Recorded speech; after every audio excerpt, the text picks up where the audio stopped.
That's Dr. YaYa.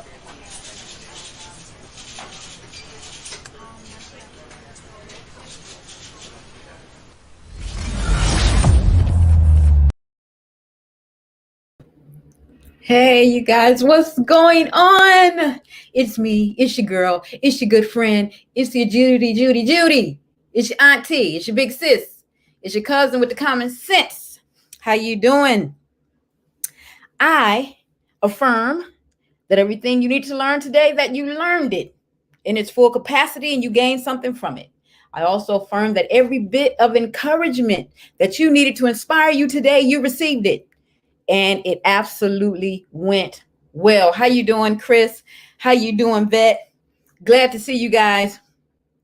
We are going to get into it. As you can see, the title says, apparently, according to Raquel, that I'm supposed to be answering questions about past episodes.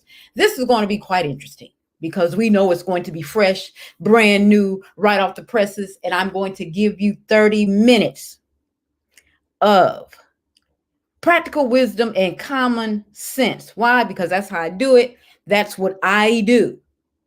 I'm bringing some practical wisdom and some common sense to the people that we can move and grow and do what we have to do.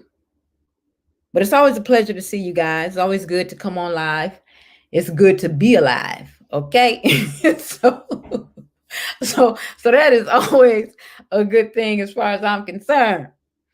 And we are going to get right down to it. Remember to go to www.askdryaya.com to book me. You can book me for a session. Email me, contact me through the website to see how you want to grow and do better.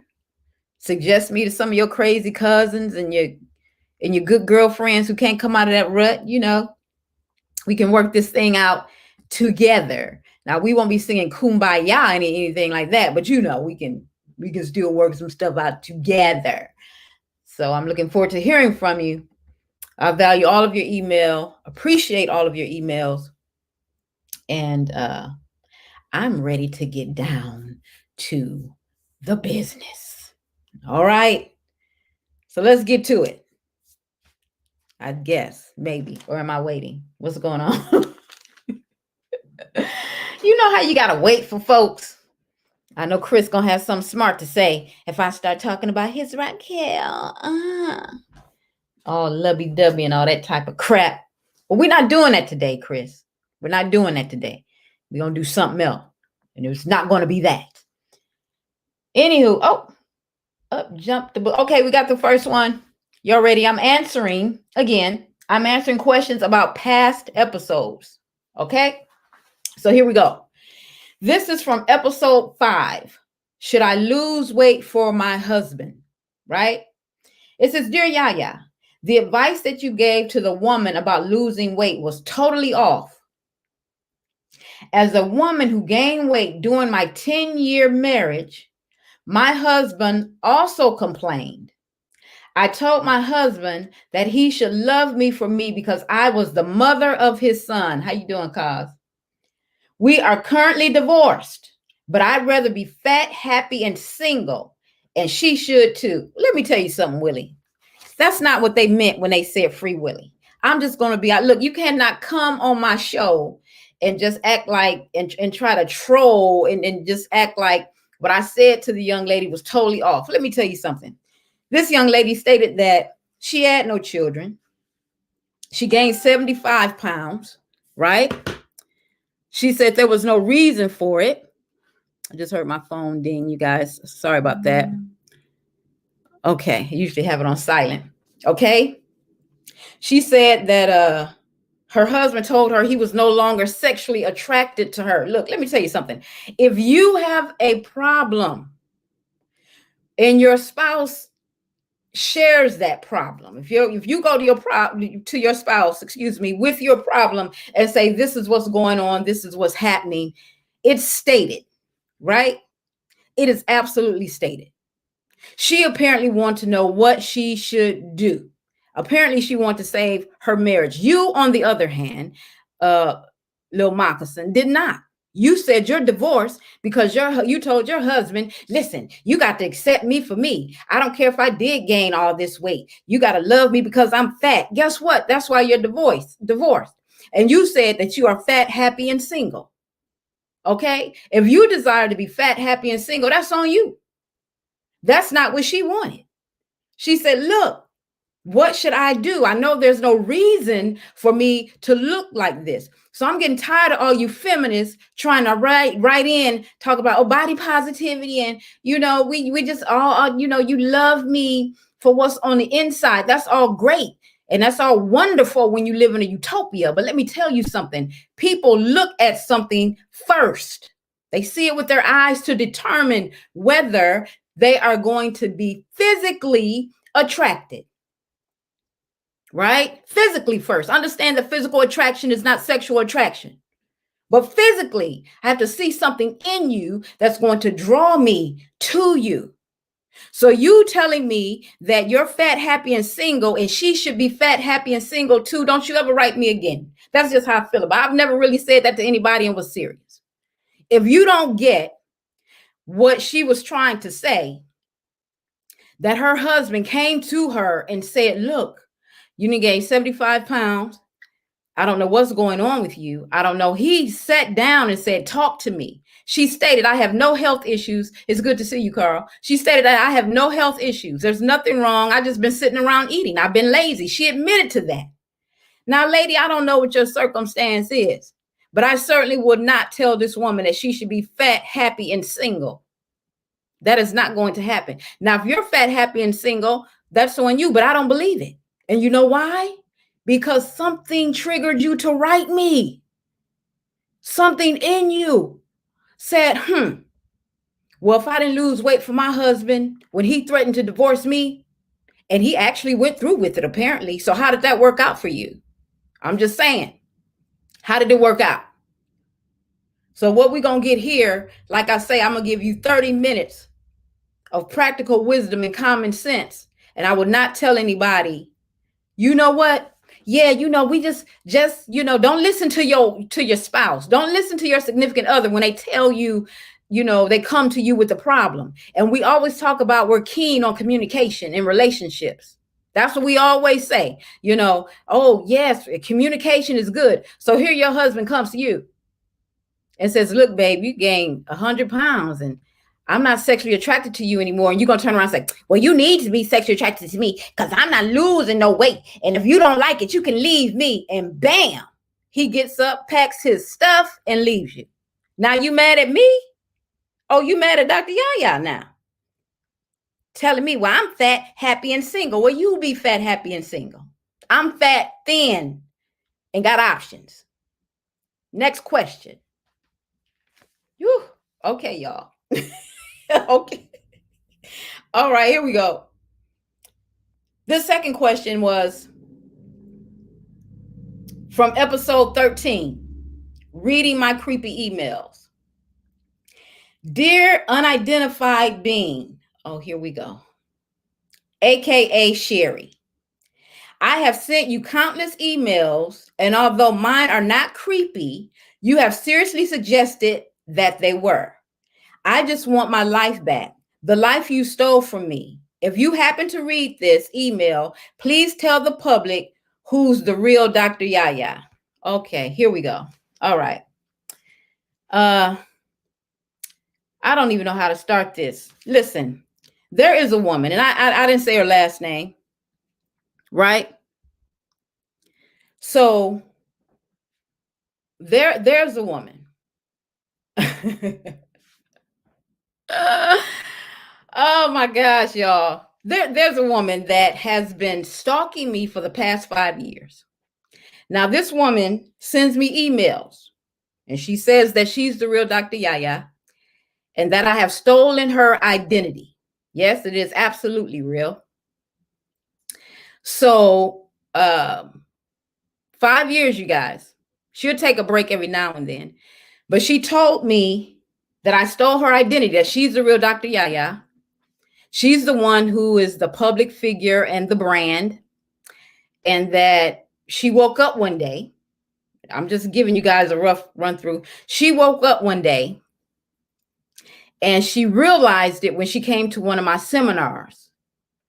She saw my seminar and she came to my seminar and she realized then in an instant that we had switched identities at some point, that I had stolen her identity. Now, you guys, this would be laughable if it weren't so sick, because this Sherry, and I'm not going to give you her last name because I know y'all love me and y'all will find this woman. Okay. So this woman, okay, how can I put this? It would be loud. Look, this woman is a full-blooded white woman. Let me tell, I don't even know how to. This is a blonde-haired, blue-eyed, maybe brown-eyed white woman who is telling me that my life and the life that I've lived is hers. I tell you, you know, white folks are still every damn thing, won't they? But she has been writing me to the point that I had to take out a restraining order to stop her from coming to my seminars. Okay? I had to stop her from coming to my seminars. Yeah, she's a white woman. She said my children are her children. My husband were her husbands. I mean, just, it's been a lot of stuff. So that's what she's talking about. She wants me to tell the public who the real Dr. YaYa is. I am the real Dr. YaYa. It is what it is. It's my life. But I've been dealing with this for the past 5 years. Yes, absolutely have. For the past 5 years. She says everything that I say, everything that I do, that it is actually her and she wants her life back. Ma'am, just so you know, I carry. I'm going to leave it right there. I carry. So, yeah. But I like how she started off this email, y'all. Did y'all get it? Dear unidentified being, AKA Sherry. Isn't that something? Absolutely nuts. Crazy. This is ridiculous. But yeah, so that was, that was from the episode 13, reading my creepy emails. And so that's the type of stuff that I have to deal with. That's it. I mean, don't you guys, I've been through a lot. I get emails from men who ask me to marry them. I get emails from people who desire to stalk me. I've even asked people to sell my underwear. But this one has been hanging on saying, I want your life. The life you stole from me. Let me tell you something. You want the life. You don't know what it took for me to get here. So you might want to hang on to the life that you have, Miss Sherry. Okay? You don't know what it costs to sit in this seat. You don't know what it takes to be Dr. YaYa. So I'm going to need you to hang on, Miss Sherry, with your blonde hair, blue-eyed self. I'm just going to need you to hang on to that thing. Okay? I'm going to need you to hang on. But I did read your email. And now stop writing me. You know you're not supposed to have any type of contact. Goodness gracious. All right, y'all. Number 3. From episode 14, 3 thoughts that hinder your growth. Dear Doc, you said that one of the thoughts that hinder growth is thinking it's too hard. But life is hard. Some things are just hard. My life is hard. And yes, I think this all the time. I don't see it as a challenge to my growth. Why should I? Okay, listen here, Little Red Riding Hood. Apparently, you were triggered when I said one of the 3 thoughts that hinders your growth is thinking that it's too hard. That means to me that you have no desire to do any inner work. That says you have no desire to challenge yourself. Every time that you get up and you say, oh my goodness, it's going to be hard. Do you realize that perception is everything, right? If you perceive a person, place, or thing as a certain way, you're going to have a level of expectancy that it's going to be that way. So the mere fact that you wrote to me and you said, I don't see it as a problem. I think this all the time. Ma'am, it's a problem. It's an absolute problem. You might want to contact me about that. You might want to, talk to your girl, because that's a problem. It's your perception. Life is life. Life happens to us all. As long as you get up and you're still breathing, guess what? Life is going to happen. Life is going to do what life is supposed to do. Let me put it simpler, as if I were talking to one of my grandchildren. I'm going to use banana pudding as an example because it is my favorite dessert. There is a bowl of banana pudding on the table. Now, with that banana pudding is a spoon, a bowl, or a plate, whichever you prefer, and the utensil that you're going to be using to eat it. Nowhere near the banana pudding does it say, I am bad banana pudding or I am good banana pudding. And the reason why it doesn't say that is because everyone who will eat it, okay, will have to make up in their own mind whether or not they like the banana pudding. Oh, I'm teaching tonight, y'all. I'm teaching. I'm better than most of y'all's preachers. Listen, it is your perception about your experience that causes things to be hard, to be difficult, to be okay. It's based on how you view your experience. Let me tell you something. If you go in with no view or no judgment, then you have a clear assessment of what you need to do next. But anytime you constantly wake up to, oh, life is hard. Oh, I hate Mondays. Oh my goodness, I can't take it. Woo, that means that you do not want to be challenged. That means that you are ready to throw in the towel at any given moment. That means that you have no desire to look past your own fears and to reach past, as it were, your own level of comfort and extend that, right? So that's what that means. That means that, I think like this all the time, Dr. YaYa, there's nothing wrong with me. There's absolutely something wrong with you. You just told me your life was hard. There's something wrong. There's absolutely something wrong. But because I said that you shouldn't think, there's certain ways that you think that will hinder your growth, you got upset. Oh, let me write to Dr. YaYa. I got to tell her. Oh, I don't see it as a challenge. There's nothing wrong with me. How you doing, Underrated Darkness? Good to see you. Right? But there is something wrong with you.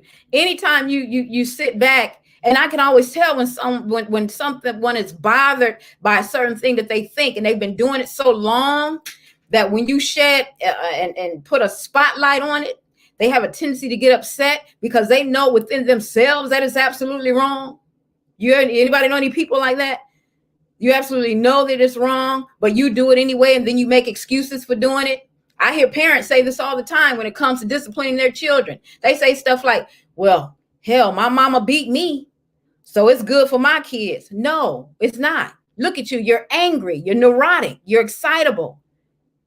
You go into a rage at every little thing. So apparently something went wrong with that 10th slap with the belt.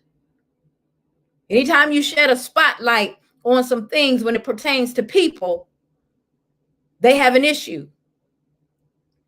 And you have an issue, Lil Red.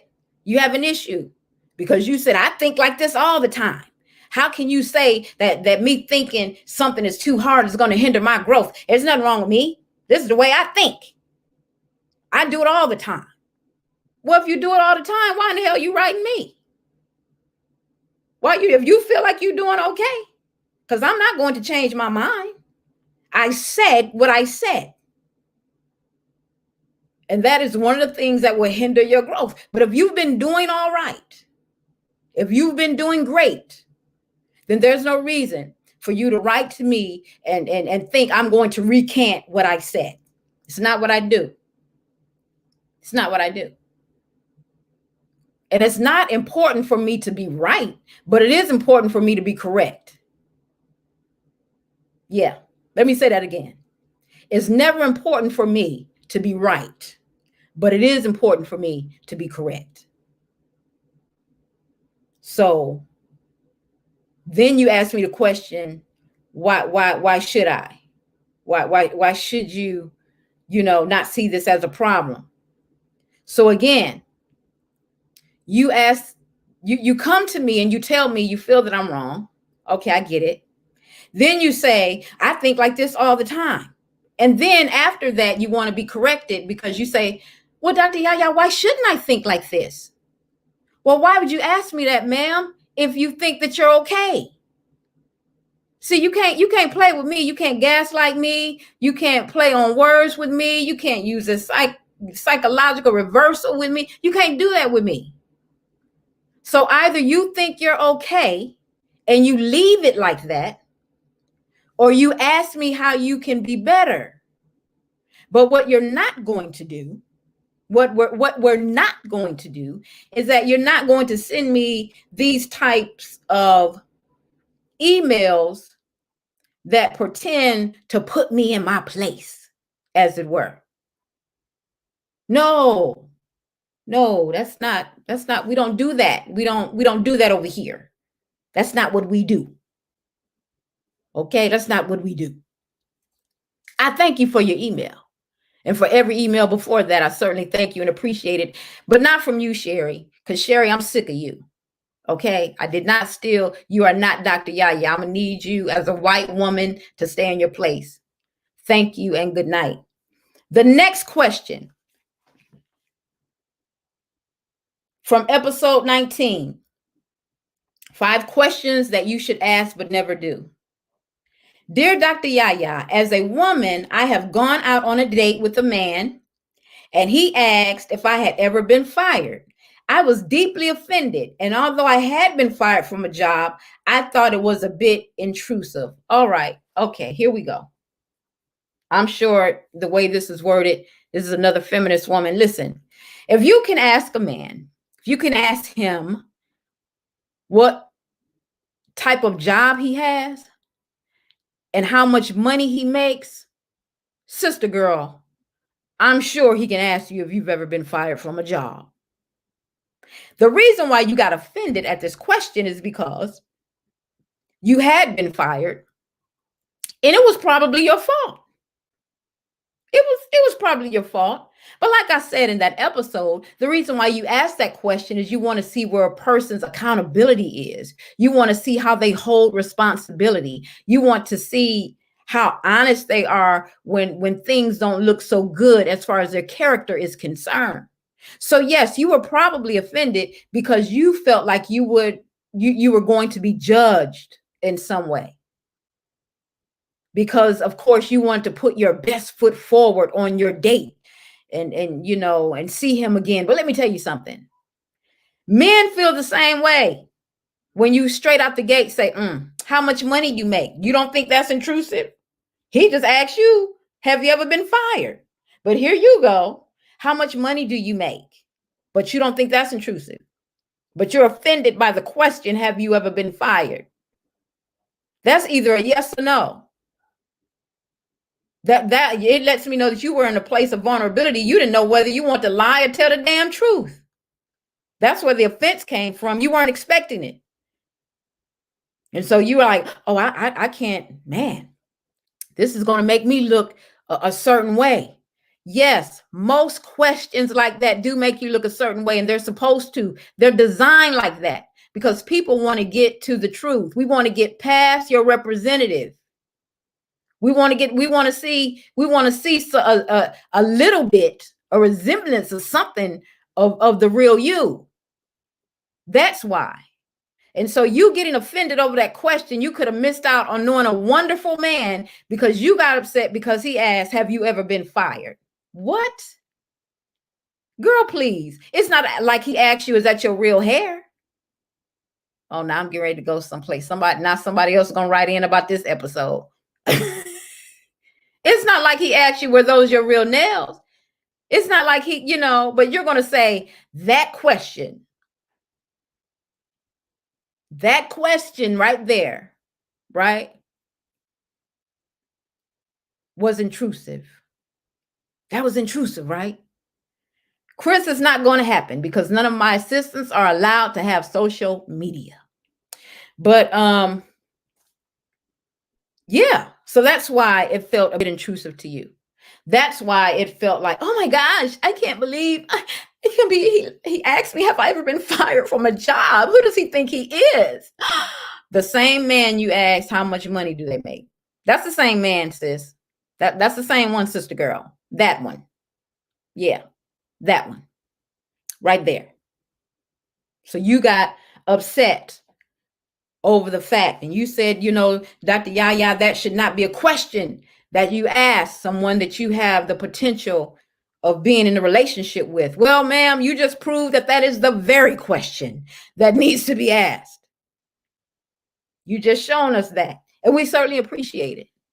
We thank you for that question, because if there's one that thinks like that, I'm sure there are many others that think like that.